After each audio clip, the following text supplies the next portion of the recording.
महाराष्ट्र राज्य जनहित शेतकरी संघटना संस्थापक अध्यक्ष प्रभाकर भैया देशमुख, माझ्या ह्या सोलापूर जिल्ह्यातल्या मोहोळ तालुक्यातल्या आष्टी उपसा सिंचन योजनेवरती जी पोखरापूर टप्पा क्रमांक 2 ही योजना आष्टी उपसा सिंचन योजनेवरती अवलंबून आहे।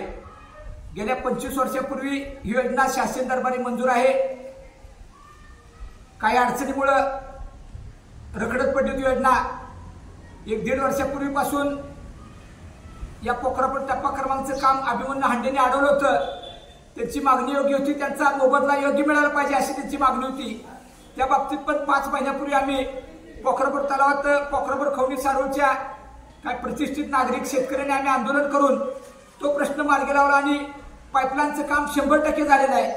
परंतु आता सध्या ही उजनी धरण 100% भरलेलं असताना ही उजनी धरण म्हणजे माझ्या शेतकऱ्यातले सोलापूर जिल्ह्यातल्या शेतकऱ्याची भाकरी आहे। ते आता पाऊस पण जास्त पडतोय, योगात चांगला आहे, निसर्गाने साथ दिलेली आहे सिद्धेश्वर महाराजाच्या साक्षीनं। परंतु अतिरिक्त पाणी वाया चाललंय। हे पाणी आता पोखरापूर टप्पा क्रमांक 2 मधून पोखरापूर तळ्यात सोडण्याच्या मागणीसाठी सातत्याने आमचा जनहित शेतकरी संघटनेच्या माध्यमातून पाठपुरावा चालू आहे। 2 दिवसाखाली अधीक्षक अभियंता ज्ञानदेव बागडे साहेब आणि कार्यकारी अभियंता जोशी साहेबांची भेट घेतली। त्यांना लेखी निवेदनाद्वारे मागणी केलेली आहे की तातडीनं पोखरापूर तलावात पाणी सोडा व सारूरचे जे तलाव आहेत, सारूरचा असो, पोखरापूरचा असो, खवणीचा असो तलाव, ते पण तलाव भरून घ्या। या मागणीसाठी व पाटकुलचा 18 महिन्याखाली दावा कालवा कॅनल फुटून पाटकुलच्या 50 शेतकऱ्यांचं कोट्यवधी रुपये नुकसान झालेलं आहे। त्याची नुकसान भरपाई अद्याप दिलेली नाही। त्या बाबतीत अधीक्षक अभियंता साहेबांना भेटलो, राज्याचे सचिव पुन्हा अप्पर सचिव दीपक कपूर साहेबांना भेटून देवेंद्र फडणवीस साहेबांना सुद्धा 5 ते 6 आंदोलन निवेदन दिलेले आहे। आणि तिसरी मागणी अशी आहे की पाटकुलच्या टोकापर्यंत कॅनल गेलेला आहे, परंतु त्या कष्टकरी शेतकऱ्यांच्या संपादित जमिनीचा मोबदला मिळालेला नाही।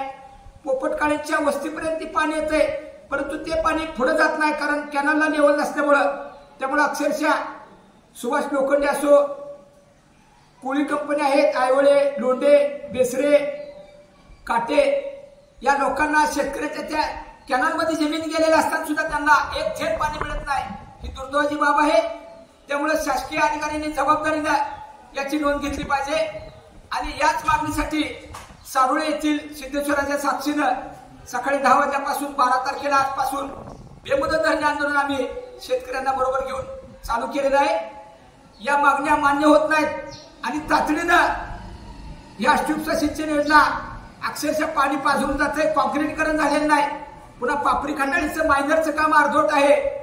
पुन्हा या पोखरापूर खवणी सारोळच्या बाबतीत पहिला नकाशा खरा मूळ सर्वे लक्षात घेऊन अधीक्षक अभियंता बागडे साहेबांनी इकडचा काय सारोळ खवणी पोखरापूरचा 50% भाग बाजूला राहतोय, 50% लोकांना पाणी मिळतंय, परंतु 100% सारोळ खवणी पोखरापूर या कार्यक्षेत्र 100% ओलिताखाली आले पाहिजे। ही पण जनहित शेतकरी संघटनेची मागणी आहे। आमचा अंत पाहू नका, 2 ते 3 दिवस आम्ही वाट पाहतोय, अन्यथा वेळ प्रसंगी रितसर पोलीस स्टेशनला पत्र देऊन अधीक्षक अभियंता सोलापूरच्या दोन्ही कार्यालयाला कुलूप ठोकून जाब विचारल्याशिवाय आम्ही गप्प बसणार नाही। डॉक्टर बाबासाहेब आंबेडकरांनी दिलेली लोकशाही तुम्ही शेतकऱ्यांचे हाल करू नका। अभिमन्यू हांडेचं नुकसान भरपाई अजून दिलेली नाही। अण्णा शेट्टी ओम शेट्टींची नुकसान भरपाई दिलेली नाही। ढेकळेवाडीच्या संबंधित जमिनीचा शेतकऱ्याचा मोबदला दिलेला नाही। या सगळ्या गोष्टींच्या या सगळ्या मागण्यांसाठी आमचं आज आंदोलन चालू आहे। जोपर्यंत न्याय मिळत नाही आणि पोखरापूर तलावामध्ये पाणी सुटत नाही तोपर्यंत हे धरणे आंदोलन चालूच राहणार। याची जबाबदारीने नोंद घ्यावी, अन्यथा हे जे परिणाम तुम्हाला भोगावे लागतील।